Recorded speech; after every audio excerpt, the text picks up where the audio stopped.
दिशा पटानी की याददाश्त किस हादसे में चली गई? भारतीय फिल्म इंडस्ट्री की मारूफ अदाकारा दिशा पटानी की इंकशाफ किया कि सलमान खान की फिल्म की शूटिंग के दौरान उनकी याददाश्त चली गई थी।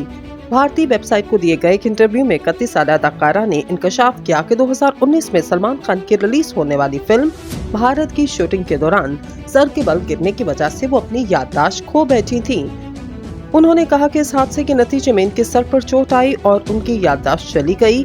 दिशा ने बताया कि इनकी याददाश्त मुकम्मल तौर पर बहाल होने में 6 माह का अरसा लगा और इस दौरान इनका इलाज जारी रहा, जिसके बाद उन्होंने फिल्म की शूटिंग मुकम्मल की। दिशा पटानी हाल ही में एक विलन रिटर्न में जलवागर हुई, जिसके बाद वो जल्द अपनी आने वाली फिल्म योद्धा में अदाकारी के जौहर दिखाती नजर आएंगी।